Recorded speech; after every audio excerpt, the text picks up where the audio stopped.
എല്ലാവർക്കും നമസ്കാരം. അപ്പോൾ ഇന്ന് ഞാൻ നമ്മുടെ ഒരു അക്വേറിയം നമ്മൾ വാട്ടർ ചേഞ്ച് ചെയ്യാൻ എടുത്തതാണ്. അപ്പോൾ ഭയങ്കരമായിട്ട് അഴുക്കൊക്കെ പിടിച്ച് കിടക്കുകയായിരുന്നു. നമ്മുടെ ഒരു സ്നെയിലൊക്കെ ഉള്ള കാരണം നിറച്ച് അഴുക്കുണ്ടാവാറുണ്ട് അടിയിൽ. അപ്പോൾ ഇതിനകത്താണെങ്കിൽ നമ്മുടെ സ്പിക്സി സ്നെയിലിനെയും കൂടി നമ്മൾ വളർത്തുന്ന അക്വേറിയമാണ്. അപ്പോൾ സ്പിക്സി സ്നെയിലിന് പെട്ടെന്ന് വെള്ളം ചീത്തയാവാൻ പാടില്ല. അപ്പോൾ നമ്മൾ കണ്ട ഒരു കാര്യമാണ് അതിൻ്റെ സൈഡിൽ സ്പിക്സി സ്നെയിൽ മുട്ടയിട്ട് വെച്ചിരിക്കുന്നത്. സ്പിക്സി സ്നെയിലിൻ്റെ മുട്ടയാണ് ഈ കാണുന്നത്. അത് നല്ല വലുപ്പമുള്ള എഗ്ഗാണ്. ഏകദേശം ഒരു 30-35ഓളം എഗ്ഗ് അതിനകത്തുണ്ട്. അത് ഏകദേശം ഒരു 2-3 ആഴ്ച എടുക്കും അത് വിരിഞ്ഞ് വരാനായിട്ട്.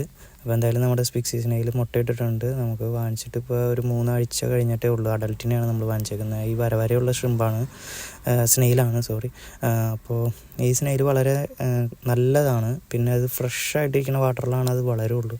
ഭയങ്കര അഴുക്കൊക്കെ പിടിച്ചെടുക്കുന്ന വെള്ളമാണെങ്കിൽ അത് ചത്തുപോകും. അപ്പോൾ അങ്ങനെ എടുത്തതാണ് നമ്മൾ വാട്ടർ ചേഞ്ച് ചെയ്യാനായിട്ട്. പിന്നെ ഇതിനകത്ത് കിടക്കുന്നത് ഡംബോയറാണ്.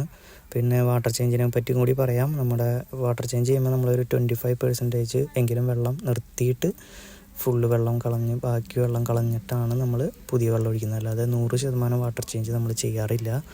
അതാണ് ഫിഷിൻ്റെ ഹെൽത്തിനും കൂടി നല്ലത്.